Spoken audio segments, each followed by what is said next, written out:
Too loud, too hidden, too confusing? This week, we're turning down the noise and the nonsense when it comes to streaming. Hey everyone, welcome back to Beyond the Bill Number, where we break down the policies behind the headlines and the noise behind the actual noise. I'm Stephen, and today's story, it's loud, literally. Oh, my ears. Yes. Today we're talking about California's newest attempt to save your eardrums and your sanity from screaming commercials and empty pocketbooks, all just because you want to see Robert Irwin body roll on Dancing with the Stars. But really, Sarah, you know that moment when you're streaming something cozy, maybe a nice mellow scene, and then all of a sudden, an ad for car insurance assaults your living room? Oh, don't I ever. I feel like half the time I'm watching TV these days, I'm scrambling for the remote. I've heard Yes. that advertising in the UK is quite different than here in the US. Do you want to talk a little bit about that? We have a different approach, you see. So in Britain, we like watching television and we hate watching ads. So for a long time, we've tried to limit the number of ads and how intrusive they are. And so, like product placement in TV and all that kind of stuff, we're not very keen on it. Advertising agencies realized that people really hated advertising. And so they said, okay, well, let's actually try and make the advertising more entertaining. So we'll actually make ads that are funny. So we want to make Mm, ads that people actually enjoy watching so that when you mm, watch the ad, in your show rather than just thinking, oh my God, this is terrible. When's the show coming back on? You actually laugh and you think, yeah, oh, that's quite fun. yeah. So this whole industry developed of creating these sometimes quite surreal advertising campaigns. This was even before the days when things went viral to try and make a viral advertising campaign. So the next day at work, people would say, oh my God, I saw this ad last night. It was so funny. It was blah, blah, blah. It's almost as though you're talking about a TV show, you're talking about the ad as well. And that's the Okay. way to sort of push the Okay. product. Also, our ads are undeniably dominated by big pharma. And I just always laugh because the ads are so loud now. We all kind of just think that they don't know how to normalize the video. Mm. People just think that this can't be on purpose because you're like, oh, it's technology and the video just is different and blah, blah. No, it's Yeah. by design. I think particularly here, most services that you get streaming still don't do ad breaks, but some Mm, do, and the ones that do are super annoying. So yeah. call out to like Now TV, which is part of Sky TV, which is our major sort of cable network, and they have the rights to HBO and things. So if you want to watch Hmm. HBO shows in the UK, you're going to be watching Now TV, and so they have it's a subscription service, so I pay a subscription to them, but then they still show ads, and that sort of stuff Yes. winds me up so much because I'm subscribing to it, so I don't have to pay ads. How can you then still show me ads? And then they go, oh, but you can pay extra and not Right. have the ads. Right. And I was refused to do that for a long time because I thought that's outrageous. You charged me twice, but in the end, I just couldn't stand the ads so bad that I actually paid that little bit extra to get them removed. And so now I don't really watch shows, channels that actually show me ads because it winds me up that much. I haven't had cable or paid for cable in over 10 years. I've only used streaming. And Yeah, in the last 10 years, they've brought back the ad plans. We were doing our yearly budgeting last week, and I was seeing how much we were paying for Paramount Plus, Peacock, Hulu, all these things. And I was like, oh my God, we're paying more than we would pay for traditional cable. absolutely, And we're not paying for absolutely. the ad tier ones. But then No. you kind of think about how much TV you watch and how much of your life is getting wasted watching these Mhm. ads, and you're getting screamed at. And then you're like, you know what? Maybe it's worth And the extra $50. yeah, but talking about the types of ads, then, yeah. So certainly when I was in America, I think I was there once around election time, and so Hmm. TV just tends to be dominated by political ads, which are just terrible as well, absolutely terrible ads, and these big pharma ads. So it's just a constant stream of terrible political ads, and then these sort of adverts for terrible diseases is what it seems to be. Have you got this terrible disease? And after you watch it, you go, oh my God, maybe I have. I don't know. Do I actually need this thing that you're advertising? And then at the end, you get the big long list of all the side effects. So it may cause flatulence, heartburn, and death, or whatever. Oh, I don't Right. want your medicine. But you don't get any of that over here. There is zero political advertising and zero medicine advertising No, on that's TV. because Just medicine isn't not. necessarily a business over there. It's not. It's not. Okay, well, let's get into Mm. it today. Apparently, Okay. California is definitely in your camp and has had enough when it comes to noise and all of these pricing issues when it comes to streaming. Mhm. But the federal government is also getting into the mix. Yes, absolutely. So let's sort of dig into this. But before we do, why don't you tell us a little bit about the science behind all this? So why are ads louder than the actual TV that they're Yes. interrupting? Okay, so this is partially down to something that's called dynamic range compression. And this is the way that TV program makers vary the volume for different parts of the show for dramatic effect. So let's say that they make a dialogue about 80% of the volume high, and then events like explosions or gunfights a lot higher at that 100% mark because they really want that to land and have an impact. But the advertisers also want to grab and get your attention, and so they also want to be blasting things out at this maximum level. So the average volume is much higher for ads. So if you're feeling like they are, it's because they are.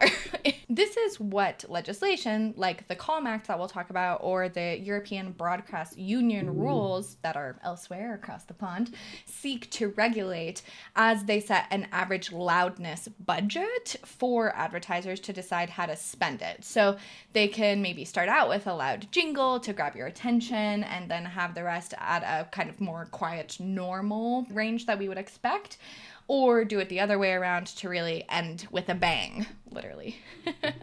I never realized there was quite so much involved in making ads. I thought they just, or even in making TV, I thought, an actor would vary the volume of their voice. So you get these programs now where, because they're quite arty, they all mumble, which Mm, like really winds up people, myself, because you can't understand what they're saying. But actually, I didn't realize that it was the post production, the sort of sound editing stuff where they actually mm-hmm, control the volume of different mm-hmm. parts of the show. Quite interesting. Yes. Oh, yes. Don Draper would love all of this, I am sure. So does another actor, Governor Gavin Newsom, who just signed Senate Bill 576, which is a first of its kind state law to make sure that streaming ads can't play louder than the other programs that they're interrupting. So it's basically the sequel to the federal CALM Act, which I mentioned a little bit earlier, and that is the Commercial Advertisement Loudness Mitigation Act of 2010. So this is a law that's a little bit older. It's been on the books for about 15 years. But this, fun fact, passed when we were still watching cable. So streaming wasn't necessarily the big thing that it is today, back when they did manage to get this passed. Ah, yes, I remember it. The ancient days of DVRs, channel flipping. Even a few video recorders were still around, and people would drag out their old video clips and things. I think young people these days wouldn't even know what that is. So okay, so Sarah, walk me through the backstory then of this. How did we end up needing a new quiet ad law? Yeah, so like I said, back in 2010 when this passed, there was not streaming. And so when they created the CALM Act, it only targeted broadcasters and cable Mhm. providers. And it was essentially, hey, stop blasting commercials louder than the shows because this has long since been an issue. It's a tactic from the marketing and ad agency. And the FCC set an average sound level standard during this act, and that helps people not be accosted by their TV. And it worked. It's worked for our television. And so if you watch television, you probably have no idea what we're talking about today. But then came the streaming boom, which is, we got Hulu, YouTube, Disney, you name it. And all because the COM Act only applied to what existed then, aka broadcast and cable, streaming has slipped right through the cracks because, as we love to see with legislation, it's very direct and very finite. And if there's any room to wiggle, people will be wiggling. So there is no average loudness rules, and they can deafen you with these big pharma. If you're allergic to this, don't take it ads. I can see, and I can understand why this is only really sort of coming into prominence now, because These streaming services didn't used to show ads. It just wasn't Hmm. their thing, was it? For a long time, the good thing about them was that they didn't show ads and they operate on a subscription model. But it is recently more and more and more of them have actually started to show ads as well as their subscription Hmm. model. The ones they do make you sort of dive for the remote to switch over and do something else while the ads are on. They're basically living in this lawless loudness frontier. Exactly. We are in a new frontier, the loudness frontier. But as this kind of ad supported tiers are exploding with streaming, which we've been seeing the last few years, all of these streaming partners are bringing back ads. Thank you, Netflix and Disney, primarily for leading the way there. The problem has really come roaring back. And it's something where, I mean, even my friends are talking about it, and people are just so surprised by how loud these ads are. And that's probably also because when we watch cable, this doesn't happen. So this is not normal. We all went then from paying premium for these services and having ad-free services to having to have ads and having them locked down to now having to get yelled at when we see or rather hear these ads as well. What's going on with our TV? Yes, and that's the issue. And that's also why the CALM Modernization Act was proposed in 2023, which was supposed to give an update to this old law for this new streaming era and give the FCC power to enforce ad volume rules across all platforms, not just broadcast or cable. It even included smart details like letting smaller streaming services delay compliance for a year and a government accountability office review to track the effectiveness of this. Ah, okay. Well, that seems like perfectly sensible, completely uncontroversial, absolutely something that should happen. So, knowing Congress, I'm sure that it just sailed right through and everyone voted for it, right? Unfortunately, it stalled and died at the beginning of this year, and it hasn't been picked back up since. Okay, what a surprise. So, California, being California, then goes, okay, if Congress won't fix it, we will. Exactly. So, California's Senate Bill 576, authored by Senator Nancy Skinner, stepped up to close this gap at the state level, which California is known to do. Shout out to our episode on fuel emissions, which was all about how the federal government is trying to stop California from, let's just say, Californiaing and forcing businesses to change for the country simply by passing a law just in the state. Okay, well, let's talk then more about SB 576. So the law basically says no ad shall be louder than the show it interrupts. Clean, simple, elegant. Yes, and enforceable. Starting July 1st, 2026, streaming platforms in California will have to meet the same loudness standards as broadcast TV. And amazingly, this bill is actually really short and to the point.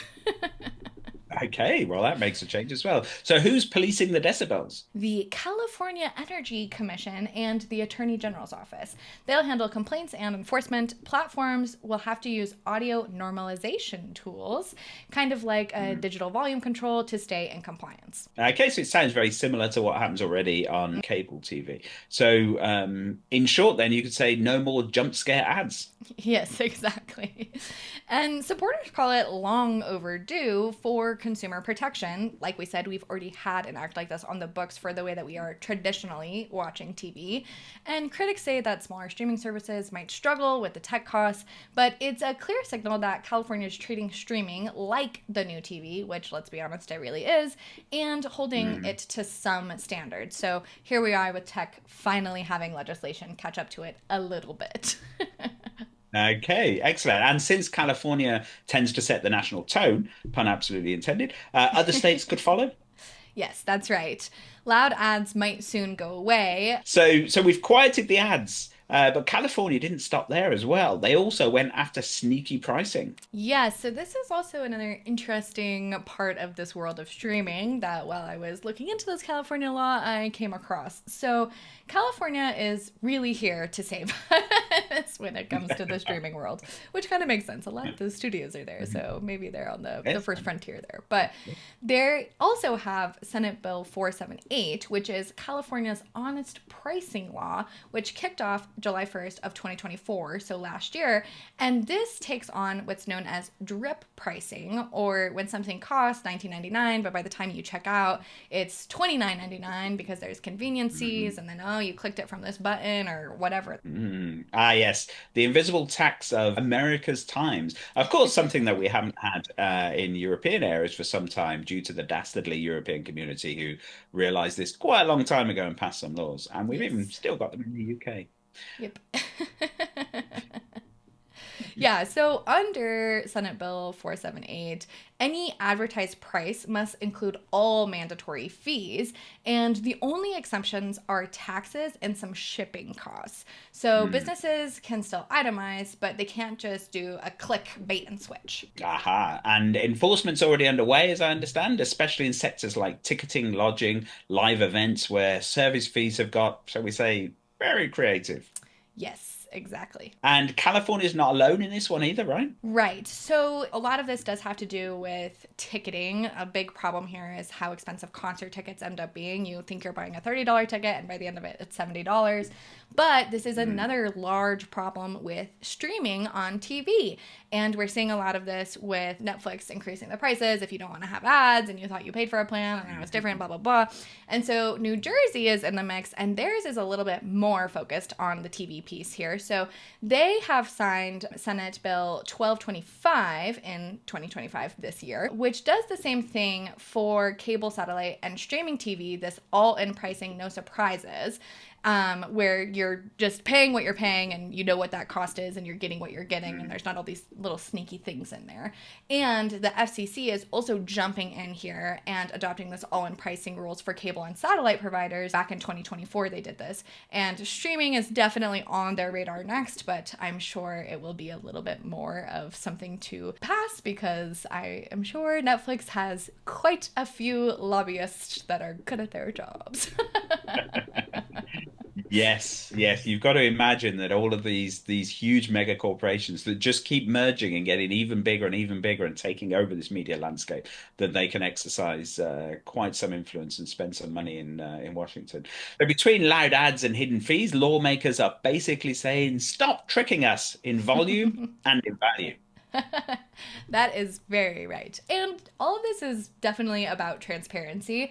And it's what we want to hear and what we want to pay in what we're paying for as a product. And a lot of this is people trying to allow consumers to take back a tiny little morsel of the power of the experience of these things that we are shelling out hundreds and hundreds of dollars for every single year. Absolutely. And for consumers, so it means fewer mid-show jump scares and fewer checkout shocks when they actually start paying for things.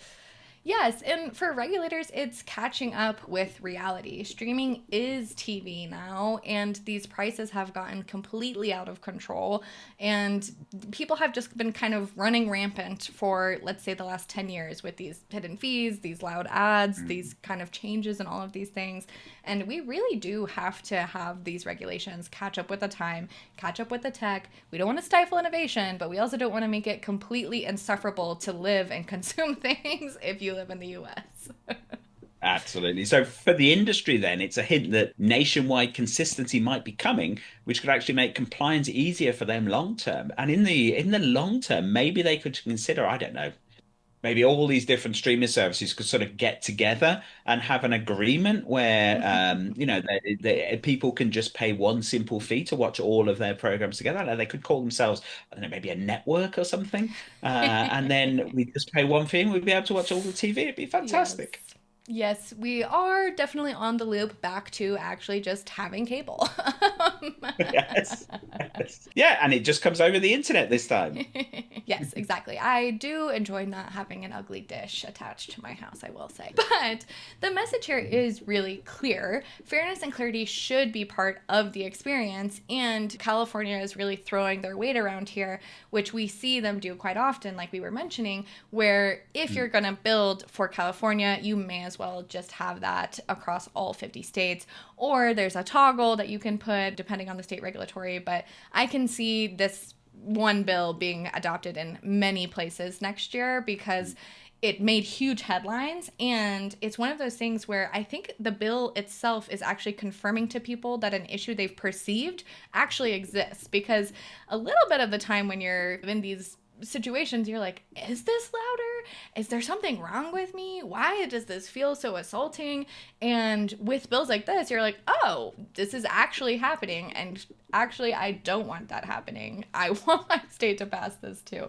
So it's pretty interesting. It is, it is. And you can understand that actually the streaming services, they won't mind. They don't want to annoy their customers. So Mm-hmm. they'll probably be okay with it. But what about the advertisers? I think the advertisers Mm-hmm. themselves would also say, our adverts are supposed to make people buy our products. We also don't want to be annoying people. So Mm-hmm. if this is annoying people, let's turn it down. Right. So this could well become something where everybody just agrees, yeah, right. The jig's up. Yes. Let's switch the volume down and let's keep our pricing honest. Yes. So right. So right. Well, that is all for this episode of Beyond the Bill Number. Yeah, so if you'd like today's dive into the sound and fury of streaming regulations, hit that follow button and check out the full blog at billtrap50.com. Because when it comes to policy, there's always more than meets the mute button. Yes, see you next time.